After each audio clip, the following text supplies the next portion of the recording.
일지어다. 아멘, 아멘. 자리에 앉겠습니다. 그리고 여러분, 오늘은 마태복음 25장의 말씀을 한 번 더 찾아서 읽어보도록 할 텐데요. 마태복음 25장 1절에서부터 13절의 말씀을 여러분과 제가 함께 교독하도록 하겠습니다.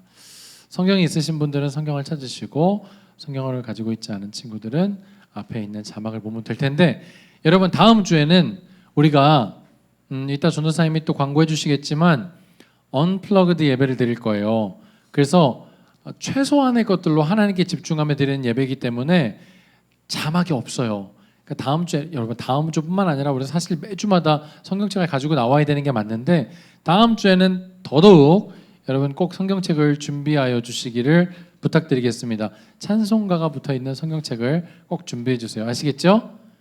괜찮겠지요? 한번 해보세요. 괜찮겠지요? 네. 얘들아, 이렇게 들어올 때 교회 앞에서 이렇게 약속하고 들어오니? 이렇게 누가 지침을 주니? 절대로 고삼부서가면 대답하지 말 것, 1 대답하지 말 것, 2 찬양하지 말 것, 3 표정 내지 말 것, 뭐 이런 거 이렇게 전단지 누가 주는 건 아니죠? 같이 말씀하겠습니다. 자, 25장 우리 1절부터 13절까지입니다. 제가 먼저 읽고 여러분이 한 절 읽고 교독하도록 할게요. 제가 먼저 읽겠습니다. 그때 천국은 마치 등을 들고 신랑을 맞으러 나간 10 처녀와 같다 하리니, 이렇게 무게 있게 그 중에 다 서서 이렇게 읽지 말고, 크게, 여러분 크게 읽으세요. 자, 3절입니다. 미련한 자들은 등을 가지되 기름을 가지지 아니하고, 슬기 있는 자들은, 그렇죠, 기름을 담아 등과 함께 가져갔더니 신랑이 더디오므로 다 졸며 잘새. 밤중에 소리가 나되 보라, 신랑이로다. 이에 그 처녀들이 다 일어나 등을 준비할새.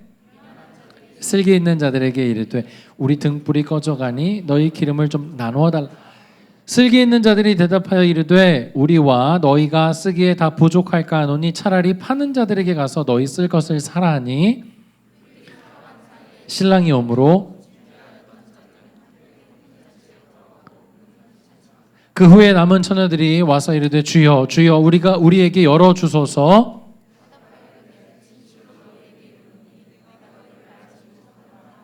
같이 읽습니다. 그런즉 깨어 있으라. 너희는 그날과 그때를 알지 못하느니라. 아멘.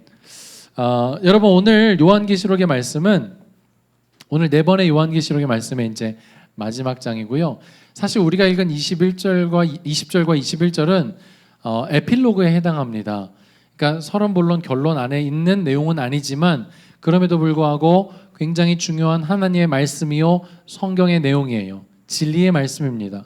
그 말씀이 오늘 우리에게 주시는 메시지가 뭐냐면, 속히 하나님이 오실 것이다. 그리고 우리는 그 오심을 고대하며 기대하고 바라며 소망하는 중에 살아야 된다라는 거죠. 근데 이 설교를 준비하다가 여러분, 이런 질문이 들었어요. 하나님은 뻥쟁이. 왜? 속히 오겠다라고 약속하셨으면서 2000년이 지난 지금도 왜 안 오셨습니까? 이 유구한 역사가 이렇게 흐르고 있는 동안에 하나님은 왜 안 오셨습니까? 하나님, 이러면서 지금도 속히 오겠다고 우리에게 말씀 주시다가 4000년이 지나고 난 다음에 오시는 거 아닌가요? 그러면 지금 우리가 주님을 기다리는 것이 얼마나 허망합니까? 라는 질문을 하나님께 던졌어요. 그때 하나님이 베드로 후서 3장 8절의 말씀을 제 안에 딱 주시는 것 같아요. 하나님에게는 1000년이 하루 같고 하루가 1000년 같음을 꼭 기억해야 할지니라. 하나님에게는 2000년이 지금 한 이틀 정도밖에 안 지난 것이군요. 그러니까 무슨 말이냐면, 우리의 시간 개념으로 하나님이 속히 오느냐 더디 오느냐를 구분 지을 수가 없다라는 것을 제가 깨달았어요. 그렇다라고 한다면 언제 오는지가 중요하여 가까이 오면 우리가 기다리고 가깝지 않으면 기다리지 않는 얄팍한 신앙이 아니라, 언제든지 주님을 기다리며 고대하고 바라는 것이 우리에게 유익하기 때문에 하나님이 오늘 이런 말씀을 주시지 않았는가라는 생각으로 마음의 은혜가 넘쳤어요. 여러분, 우리는요, 그분이 언제 오실는지 그 날이 중요한 것이 아니라 지금 내가 그분을 기다리느냐 그렇지 않느냐가 중요한 줄로 압니다. 그래서 여러분 스스로에게 한번 질문해 보세요. 나는 다시 오실 그분을 기다리고 있는가? 나는 다시 오실 그분의 그 약속을 내 마음 가운데 가만히 새겨두며 그것을 한 번씩 염두에 두고 기억하며 살아가고 있는가 한번 여러분의 삶을 조명해 보길 바라요. 그러면서 그렇다고 한다면 그분을 기다리는 삶이 뭔가, 그분을 기다리며 살아간다는 것이 도대체 우리에게 어떤 의미가 있는가라는 질문을 던져보았고요. 그것에 대한 답으로 여러분 마태복음 25장의 열 처녀의 비유를 여러분과 함께 나누어 보기를 소망합니다. 여러분 아마 이 비유는 한 번쯤은 여러분들 들어보셨을 거예요. 열 처녀가 있는데 신랑을 기다리다가 내용은 이렇습니다. 10명이 다 꾸벅꾸벅 졸아요. 그러다가 신랑이 5 처녀가 없는 사이에 틈타 가지고 딱 와요. 마치 5명이 없어지는 걸 기다리는 것처럼. 꼭 그때 우리 인생하고 똑같아요. 축구 경기 이렇게 잘 보다가 잠깐 화장실 갔는데 그때 막 골 터지고, 그죠? 선생님 막 매일매일 정말 이 수업은 너무너무 내가 사랑하는 수업이어가지고 그 수업을 제가 열심히 들었는데 그날따라 몸이 너무 피곤해가지고 잠깐 이렇게 졸고 딴 생각했는데 거기에 시험 문제가 막 나오고, 우리 인생이 막 그런 것 같아요. 마치 그런 것처럼. 그래서 여러분 제가 이 비유를 읽었을 때 누구에게 더 마음이 갔냐면, 정이 갔냐면 그 바깥에서 잔치에 참여하지 못한 그 5 처녀가 너무너무 마음이 심정적으로 통하는 거예요. 그러면서 내 마음의 분노는 어디로 가냐면 슬기로운 5 처녀, 그거 좀 꿔주지, 그거 안 꿔주고 그거 혼자 살겠다고 그거 안 꿔주고 쏙 들어가 버리냐? 진짜 너무한다, 이런 마음이 있었어요. 근데 오늘 이 비유를 다시 한번 곱씹으며 찾아보며 이 비유가 뜻하는 바가 무엇인지를 깨달았을 때, 아, 목사님이 가졌던 수많은 질문들이 얼마나 바보 같은 엉터리 마음이었는지를 깨닫게 되었습니다. 오늘 그 이야기를 함께 풀어가며 우리가 말세에 하나님을 기다리고 고대하는 삶이 무엇인지를 같이 한번 알아가 보도록 할 텐데요. 여러분 이 비유가 참 재밌는 게요, 열 처녀의 비유라는 게 참 재밌어요. 왜냐하면 이건 너무 이게 상황적으로 안 맞거든요. 여러분 신랑을 기다려야 되는 사람은 누구예요 원래? 신부죠. 여러분 열 신부의 신랑을 기다리는 예화. 근데 그것도 이상해. 신부가 10명이야.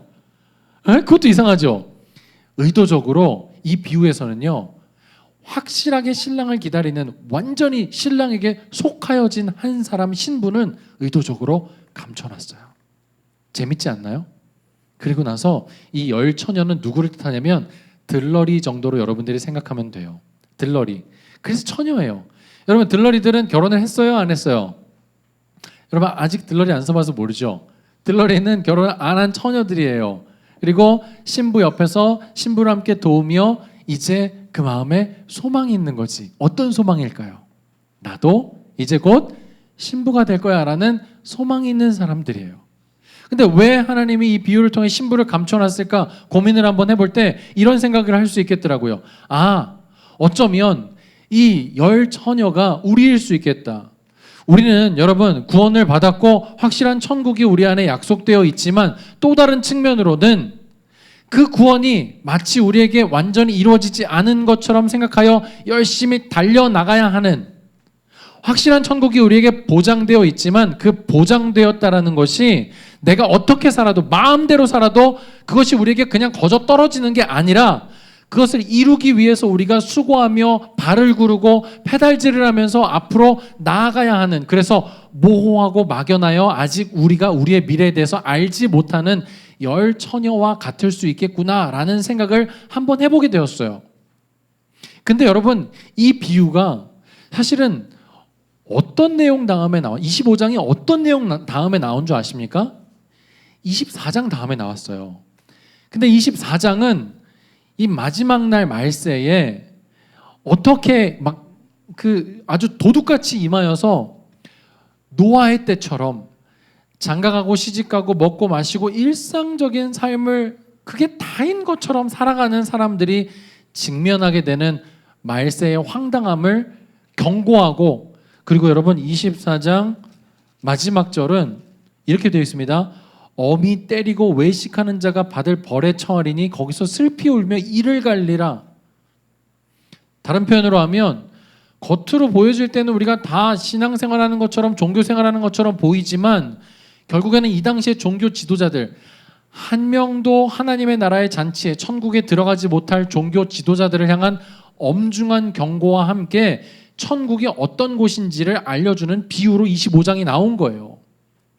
다른 말로 하면 여러분 10명의 처녀들이 전부 다 신랑을 기다리는 것 같지만 결과적으로 신랑과 함께 잔치에 들어갈 수 있는 사람은 몇 명이에요?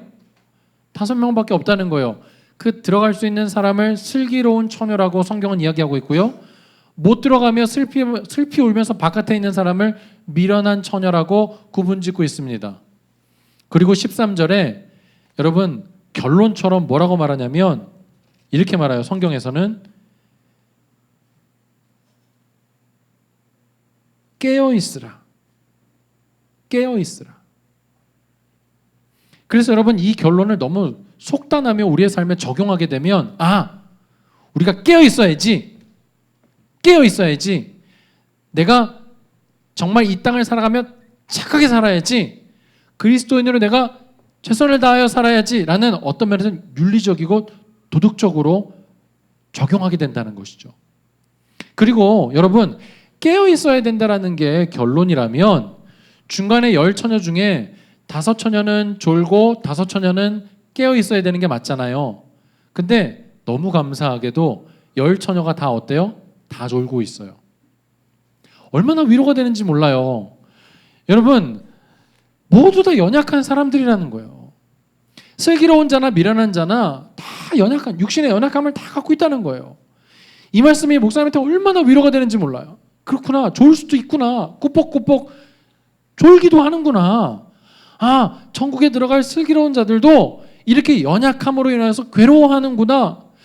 여러분 제가 생각하건대 이 5처녀, 슬기로운 5처녀가 꾸벅꾸벅 졸다가 딱 깨어났을 때 어떤 감정이 들었을까 상상해봤어요. 여러분 목사님이 전도사 때 막 찬양 인도를 하고 막 예배를 위해 찬양 인도를 막 예배를 하고 예배 막 찬양 막 주여 우리 어서 막 진짜 주님이 오실 것처럼 막 찬양 인도 어서 오시옵소서 막 하면서 막 우리 다 같이 한번 기도합시다 막 주여 막 기도하고 막 그리고 착 찬양 인도를 마치고 앞에 딱 앉았는데 졸음이 막 밀려오는 거야. 그때는 진짜 막 죽고 싶어요. 막 허벅지를 꼬집고 막 연필로 허벅지를 찌르고 막 그래도 여러분 내려오는 눈꺼풀을 이길 수가 없지. 그리고 난 다음에 꾹뻑 졸고 난 다음에 고개가 깜빡 넘어가가지고 딱 깨잖아? 그러면 진짜 밀려오는 이 쪽팔림과 이 자괴감과 왜 나는 이렇게 예배인도 찬양인도 하고 나와서 이렇게 졸 수밖에 없던가 막 이런 막 밀려오는 막 이 자괴감들. 근데 우리도 그렇게 연약할 수밖에 없다라는 걸 성경이 지금 이렇게 얘기해주고 있는 거야. 얼마나 위로가 돼요, 여러분. 근데 여러분 잘 보면 깨어있느냐 깨어있지 못하느냐는 결국에는 우리가 아는 것처럼 진짜 내가 이렇게 잠을 자지 않느냐 잠을 자지 못하느냐에 대한 기준이 아니었던 거예요.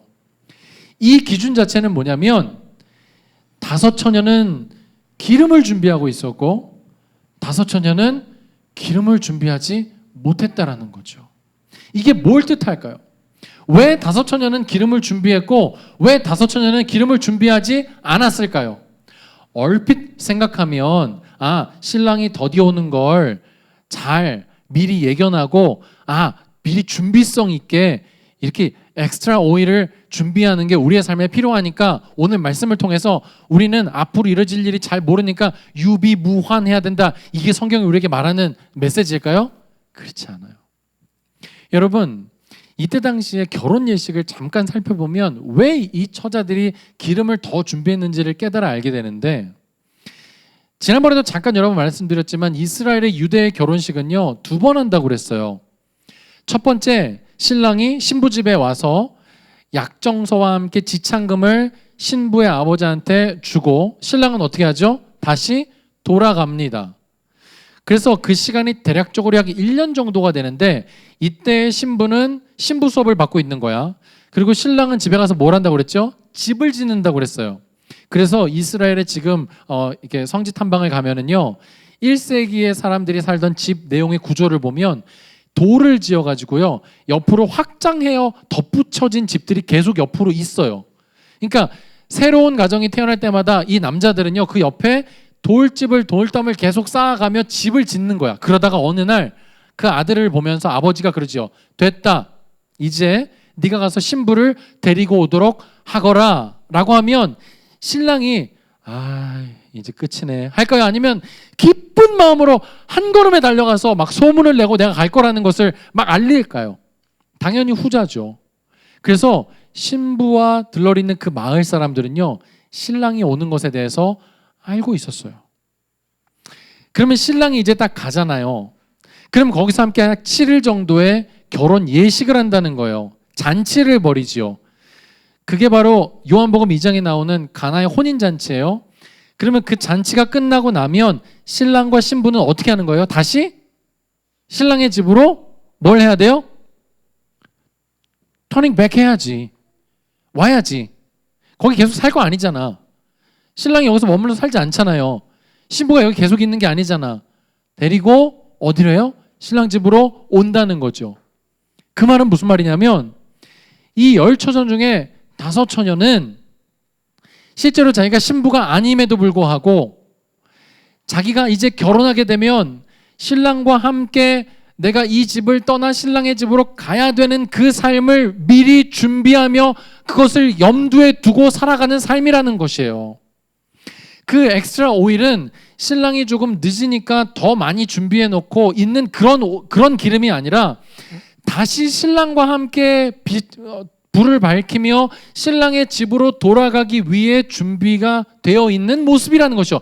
그때 필요한 기름이라는 거예요. 그렇다고 본다면 이 10처녀들이 들고 있는 이 횃불은 무엇이겠어요? 이 횃불은 그때 필요한, 현실에 필요한 필요들이에요. 지금 우리가 이 땅을 살아가며 필요한 것들이 있지요. 여러분, 우리가 이 땅을 살아가며 70, 80평생 또 100년을 살아가는 동안에 이 땅에 필요한 필요들이 있어요. 당장 오늘 우리에게 필요한 것들도 있고요. 그게 중요하지 않은 게 아니에요. 그것들도 필요합니다. 그래서 여러분, 이 등불은요, 그때 필요한 그것들이에요. 이해되십니까? 그때 필요한 이 땅을 살아가며 지금 내가 이 현실 가운데 필요한 것들이에요. 근데 여러분, 좀 제가 그랬죠. 좀 빌려주지. 그걸 또 답답한 건 뭐냐면, 아니 5명이 등불을 밝히고 있으면 거기가 아예 어두움이 아닐 텐데 왜 이 여자들은 그걸 사러 또 가? 그냥 거기 버티고 있지. 근데 이런 비유가 뭐냐면 이 사람들이 움직이는 삶의 동인이 뭐라는 거예요? 그때 필요한 필요들에 의해서 이 사람들은 움직여지게 된다는 것이에요. 그때 선택하는 이들의 가치는 뭐냐면 지금 나한테 당면하고 지금 나한테 이 땅을 살아갈 때 필요한 모든 것들, 그것이면 족하다라는 것이에요. 영원을 위해서 어떻게 생각하면 여러분, 5명의 처녀가, 기름을 준비한 5명의 처녀가 여러분 자기 신랑이 아니기 때문에 그때 여러분 그 기름을 쓸 일이 있었을까요? 없었을까요? 어쩌면 없었을지 몰라요. 왜? 그 기름은 신랑과 함께 신랑의 집으로 돌아갈 때 필요한 기름이기 때문에. 하지만 그 신부들의 마음에는 죄송합니다. 그 5처녀, 슬기로운 5처녀의 마음에는 어떤 생각이 있었던 거예요? 지금의 삶이 전부가 아니라 나의 원래 진짜의 본향은 신랑과 함께 있는 그곳이다라는 마음을 가지고 살아가는 삶의 태도가 완전히 달랐다는 것이에요. 겉으로 볼 때는 등불을 들고 있고 신랑을 기다리는 똑같은 모습일지 모르지만 그 마음에 살아가는 삶의 가치와 그들이 생각하는 바의 마음은 그 자리, 그 현실, 그 잔치에 멈춰 있는 것이 아니라 나도 이제 언젠가 신랑과 함께 그 자리에 가서 원래 내 본향에 가서 원래 나의 집에 가는 것을 염두에 두고 살아가는 삶의 모습이 바로 이 슬기로운 5처녀의 모습이라는 것이죠. 우리에게 한번 적용해 볼까요? 여러분, 우리가 똑같이 이렇게 예배드리고 지금 이렇게 주님 앞에 나오는 모습으로 다 외견으로 볼 땐 똑같을지 모르지만 이 안에는 누군가는 지금 내 당면한 현실의 필요 때문에 나와 기도하고 있는 자가 있는가 하면 누군가는 그걸 뛰어넘어 정말 영원한 하나님의 나라, 하나님의 통치, 하나님과 함께 다스리시는 그 나라가 무엇인지 그것에 빗대어서 살아가며 내 비전과 꿈을 위해 이 자리에서 기도하고 공부하고 나의 하루하루를 살아가고 있는 사람들이 있다라는 것이에요. 근데 참 무서운 거는요, 결론이에요. 이 5처녀는 신랑과 함께 그 잔치에 들어가서 잔치를 누리지만 여러분, 이 미련한 5처녀는요, 여러분 문이 닫히고 난 다음에 뭐라고 말합니까? 주여, 주여, 우리에게 열어 주소서. 진실로 너희에게 이르노니 내가 너희를 알지 못하노라. 마태복음 7장을 제가 여러분에게 한번 읽어드릴게요. 나더러 주여 주여 하는 자마다 다 천국에 들어갈 것이 아니요 다만 하늘에 계신 내 아버지의 뜻대로 행하는 자라야 들어가리라. 그날에 많은 사람이 나더러 이르되 주여 주여 우리가 주의 이름으로 선지자 노릇하며 주의 이름으로 귀신을 쫓아내며 주의 이름으로 많은 권능을 행하지 아니하였나이까 하리니, 잘 들으세요. 그때 내가 그들에게 밝히 말하되 내가 너희를 도무지 알지 못하니, 더 나갑니다. 불법을 행하는 자들아 내게서 떠나가라. 저 무서운 경고의 말씀이에요. 우리가 이 땅을 살아가고 있는 지금 우리의 삶의 모습이 어디와 맞닿아 있는 거냐면 우리의 영혼과 맞닿아 있는 것이에요. 저는 이 메시지를 기억하며 오늘 사랑하는 우리 고3 수험생들과 어떻게 이 메시지를 적용해 볼 수 있을까 생각을 한번 해봤어요. 여러분, 우리가 겉으로 볼 때는 동일하게 똑같이 그냥 고3으로서 그냥 수험생으로서 지금 공부하고 있어요. 하지만 누군가는 하나님이 허락하신 그 비전을 품고 그 비전을 이루기 위해 이것을 과정으로 생각하며 공부하는 지체가 있는가 하면, 오늘 또 다른 누군가는 대학이 전부가 되어 대학이 목표가 되어 대학에 들어가는 게 그냥 내 인생의 전부라고 생각하고 공부하는 사람도 있다라는 것이죠. 그러니까 대학에 들어가고 나면 목적이 이루어져서 더 이상 그 넥스트 스텝을 한 번도 생각을 해본 적이 없으니까 그냥 흥청망청 되는 대로 대학 들어가자마자 그렇게 사는 거예요. 뭐 없이, 목적도 없이, 방향성도 없이, 향방 없이 그냥 살아가는 것. 근데 어떤 설교를 들으니까 그러더라고요. 여러분, 암에 대한 정의가 목적도 없이 방향성도 없이 그냥 무작정 증식되어지는 세포, 암처럼 살아가는 거예요. 우리 기독교인들, 우리 그리스도인들, 진짜 내가 그리스도인이 되어서 내가 하나님과 맞닿아 있는 사람이라면 비록 외견적으로 우리가 바라볼 땐 동일한 모습으로 지금 고3과 수험생의 모습으로 살아가는 것처럼 보이지만 우리 마음속에서 꿈틀꿈틀거리는 삶의 이유와 공부에 대한 동의는 전혀 다르다라는 것이죠. 하나님이 나를 이 땅에 보내신 이유, 내가 공부해야 되는 이유, 내가 이 과정을 잘 지나고 난 다음에 하나님의 손 안에서 꽃 피워질 그날을 꿈꾸며 공부하는 그 시간, 완전히 다르다는 거죠. 여러분, 지난주 월요일 날 제가 한 고등학교에 월요일 오전에 8시에 예배 인도를 하러 갔어요. 근데 학교로 간 게 아니라 학교 옆에 있는 공원 같은 곳이었어요. 우리 지체 중에 한 명이 요청을 해와가지고 제가 갔어요. 월요일 날 오전에. 여러분, 사역자들에게 월요일 날 오전 시간은 하나님도 웬만하면 건드리지 않는 시간이에요. 근데 제가 거기 가는데 물었습니다. 그래, 몇 명 정도가 나오니? 한 10명 정도 나오는데요. 그래, 10명. 목사님이 간식을 좀 사가지고 갈게. 두 손 가득히 10명. 근데 여러분 제가 10명 나온다는 그 아이의 말에 그 말에 진짜 몇 명 정도 나올 거라고 생각을 했을까요? 여러분, 진짜 몇 명 정도 나왔을까?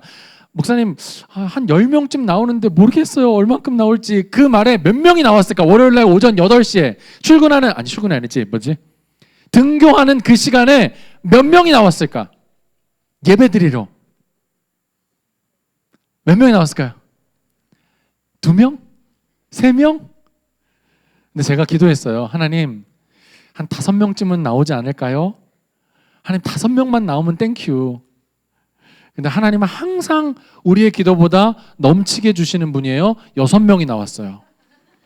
5명이 나와서 예배드리고 있다가 하나님 정말 감사합니다. 이렇게 꼭 맞게 들어주시는군요 하는데 예배 끝나기 한 15분 전쯤에 한 명이 터덜터덜 들어와서 6명이 됐어요. 오, 할렐루야, 넘치게 주시는 하나님 감사합니다. 근데 여러분 월요일 날, 얘네들에게 있어서는 월요일이 어떤 날이냐면 한 주간의 삶을 시작하는 첫날인 거야. 근데 그때 그 공원에 모여가지고 얘네들이요, 예배를 드리고 그리고 학교로 가는 거지. 근데 우리가 이렇게 예배를 드리고 있는데 거기가 여러분 그 등교하는 그 길목이었어요. 그러니까 우리가 이쪽에서는 공원에서 예배 드리고 있는데 여기서 한쪽에서 가는 애들이 저것들 뭐야, 저것들 아침부터 하면서 이렇게 하나면 하나같이 똑같은 표정으로 저 새끼들 뭐야 하면서 우리를 구경하면서 지나가는 거예요. 그때 우리는 마음으로 오, 할렐루야, 너도 이제 여기 오게 될 거야, 기다려 조금만, 막 이런 마음으로 예배를 드렸죠. 그리고 이 아이들을 학교로 파송했어요. 여러분 똑같이 등교하는 그 아이들의 등교길에 이 아이들이 이렇게 묻어갈 때에 겉으로 볼 때는요, 누가 예배를 드리고 왔는지, 누가 그냥 피곤한 몸을 이끌고 학교를 가는지 사실 구분이 되지 않았어요. 동일한 교복을 입고 동일한 걸음걸이로 동일하게 가고 있었으니까. 하지만 그들의 마음속에 그들이 공부해야 되는 이유가 무엇인지를 분명하게 알고, 내 한날, 내 첫 시간, 내 첫 단추가 하나님 앞에 예배함으로 드려져야 되는 것이 마땅하도다라고 생각되어지는 그 6명, 하나님이 그들을 붙들어 사용하지 않겠습니까? 여러분, 우리가 영원을 빗대어 살아간다는 것은 그런 거예요. 마치 감나무에 감 떨어지듯이 입 벌리고 언제 오시려나 기다리는 그것이 아니라, 오늘 언제 오시는지는 중요하지 않아. 왜? 나에게 오늘 주님이 주시는 사명을 내가 알기 때문에, 나에게 오늘 내가 공부해야 되는 이유를 분명히 알기 때문에, 내가 이 땅에 태어나서 나만이 할 수 있는 내 일이 무엇인지를 알기 때문에 나는 오늘도 묵묵히 그 일을 감당하면서 내가 원하는, 하나님이 원하는 그 길을 걸어가는 거예요. 걸어가는 거예요. 여러분, 청소년 사역이 쉽지 않습니다. 근데 저는요 15년 동안 청소년 장만했어요. 물론 제가 하고 싶어서 한 거 아니에요. 하나님이 시켜서 한 거예요. 제가 할 수만 있다면 여러분들 이 징그러운 청소년에서 벗어나고 싶어요. 할렐루야? 근데 문제는 뭐냐면 저는 여러분들만 보면 막 가슴이 뛰어요. 청소년들만 보면 막 심장이 뛴다는 거야. 왜? 너무 불쌍해서. 너무 불쌍한 거야. 이 제도 아래 이렇게 공부하는 여러분들 모습도 너무 불쌍하고, 이게 나도 제대로 모르면서 나도 재수없고 남도 재수없고 그 가운데 낑겨있는 여러분의 모습을 보는 것도 불쌍하고, 내가 그렇게 살았으니까, 내가 그 시간을 그렇게 지나왔으니까. 근데 그런 나를 들어 사용하신 그 하나님이 여러분들을 들어 사용하실 것만 생각하면 막 심장이 뛰면서 여러분들을 볼 때 그렇게 막 안에 있는 피가 막 거꾸로 솟아오르는 듯한 느낌들. 뭘까요? 하나님이 저에게 불러주신 비전이에요. 비전. 여러분 하나님이 우리를 불러주신 비전은 뭘까요? 내가 영원을 살아가기에 앞서서 내가 오늘을 어떻게 살아가야 되는 거예요. 근데 여러분, 성경에서요 기름이라고 말할 때는요, 이 기름이요 대부분 뭘 지칭하냐면 성령님을 지칭합니다. 그래서 여러분 이런 표현 있죠. 성령의 기름 부으심. 그렇죠? 오늘 이것을 우리 현대적으로 조명하여 한 번 더 해석하면, 기름을 준비하며 살아가는 삶의 매일매일은 성령님과 함께 동행하는 매일매일의 삶인 거예요. 몰라도 돼요. 몰라도 돼요. 내가 분명하게 뭐가 돼야지, 교사가 돼야 되는지, 경찰이 돼야 되는지, 의사가 돼야 되는지, 사업을 해야 되는지 분명한 건 몰라도 돼. 그러나 중요한 건 뭐예요? 오늘도 내가 주와 함께, 성령님과 함께 내가 동행하며 하나님이 내게 주실 꿈과 비전을 위해 내가 하루하루 지금 걷는다라는 그 믿음을 가지고 오늘도 나와 그분의 영원과 오늘 하루가 맞닿아 있음을 기억하고 그렇게 오늘을 최선을 다해 살아가는 삶의 모습. 그게 바로 영원을 꿈꾸며 영원을 기대하고 살아가는 삶의 모습인 줄로 믿으시기 바랍니다. 그래서 여러분, 우리 그렇게 기도하면 좋겠어요. 하나님, 하나님의 마음을 제게 알려주세요. 저 그거 알고 싶어요. 그리고 하나님의 심장으로 제가 이 땅을 살아가고 싶습니다.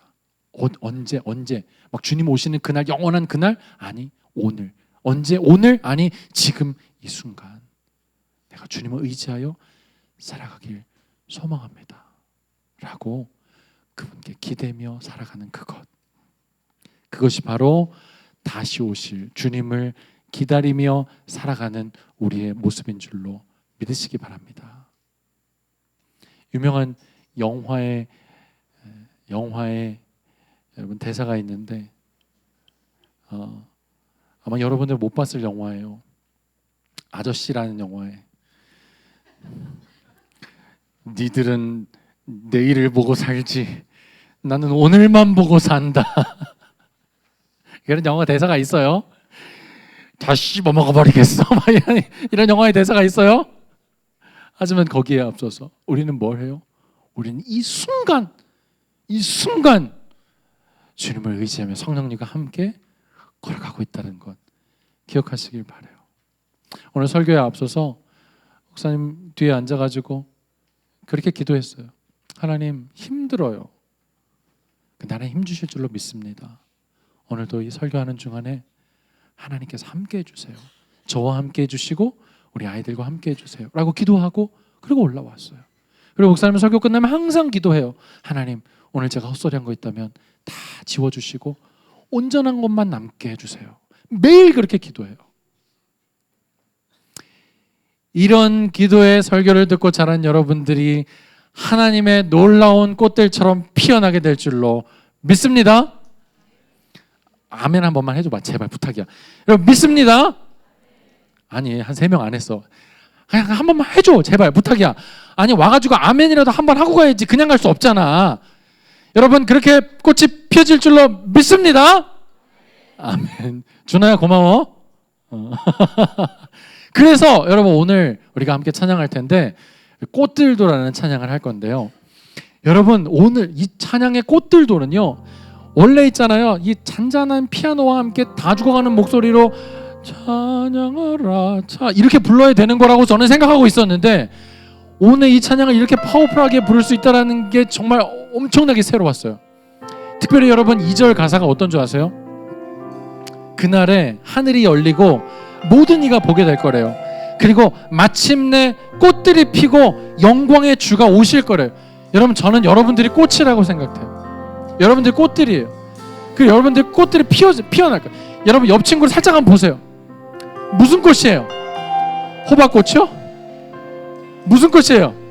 할미꽃이요? 아니에요. 찬란한 장미예요. 백합이에요. 여러분, 이 꽃들이 하나님이 원하는 그때 저는 피어날 줄로 믿습니다. 여러분, 우리는 지금 이렇게 몽우리처럼 다물고 있어서 무슨 꽃인지 모를 수도 있지만 하나님이 원하는 때가 되면 이 꽃이 활짝 피게 될 줄로 믿어요. 성령님과 함께 동행하는 오늘 하루, 그게 중요한 거예요. 그래서 오늘 이 찬양을 부르면서 하나님, 오늘 주님 안에 내가 꽃 피우는 인생이 되기를 원합니다. 우리 그런 고백을 가지고 같이 한번 찬양으로 고백하며 나가시길 원합니다. 우리 찬양할게요. 이곳에 생명샘 솟아나, 이곳에 생명샘 솟아나, 눈물 골짝 지나갈 때에 머잖아 꽃 맺히고 웃음소리 넘쳐나리라. 2절입니다. 그날에 하늘이 열리고, 그날에 하늘이 열리고 모든 이가 보게 되리라. 마침내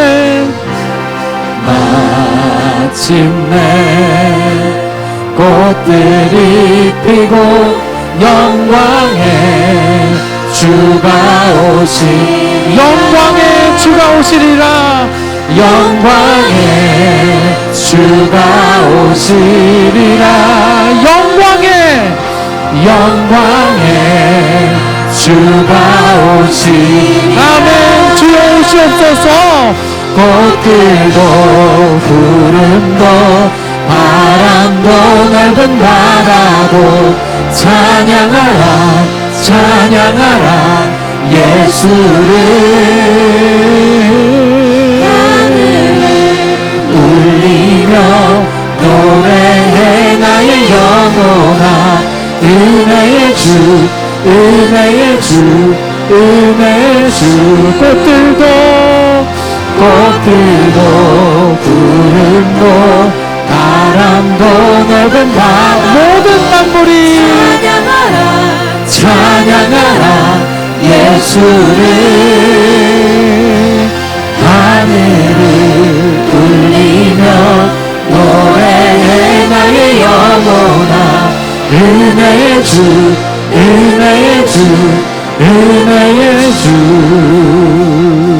이 시간 같이 한번 기도하겠습니다. 여러분, 사실 영혼을 위해 살아간다라는 건 내가 오늘을 어떻게 살고 있는지와 맞닿아 있는 것이에요. 그렇다면 내가 오늘을 어떻게 살 것인가는 당장 눈앞에 필요한 횃불을 들어서 나에게 필요한 것들로만 이리저리 움직이며 요동치며 살아가는 삶이 있는가 하면 영혼을 바라보며 그 영혼의 가치를 선택하며 살아가는 삶이 있는 것이에요. 이렇게 살아갈 때는요, 때때로 우리의 결정이 우리에게 손해를 입히기도 해요. 때때로 이렇게 살아가는 삶의 결정이 돌아가는 것처럼 보일지 몰라요. 하지만 꽃이 피는 그날이 우리에게 반드시 오게 될 줄로 믿습니다. 사랑하는 여러분, 여러분이 지금 잠시 졸고 있습니까? 괜찮아요. 깨어날 것입니다. 사랑하는 여러분, 여러분이 지금 어떤 꽃인지 알지 못하여 어떤 봉우리가 필지 여러분 답답합니까? 괜찮아요. 중요한 건 내가 기름을 준비했느냐 못했느냐인 것이지요. 성령이 나와 함께 동행하심을 내가 믿고 그분과 함께 오늘 한 날을 살아가고 있다면 그런 것들 아무것도 몰라도 괜찮아요. 오늘 이 시간 기도하십시다. 하나님, 나는 어떤 꽃인가요? 하나님, 나는 언제 꽃 피워질 것인가요? 하나님, 나는 오늘을 어떻게 살아야 되는 것일까요? 하나님, 나는 영혼과 맞닿은 오늘 하루를 살기를 소망합니다. 함께하여 주시옵소서. 우리 그런 마음을 가지고 하나님 앞에 기도하며 나갈 때 저를 따라 한번 기도합니다. 주여 은혜를 주옵소서. 여러분 소리내서 한번 기도할게요. 주여 은혜를 주옵소서.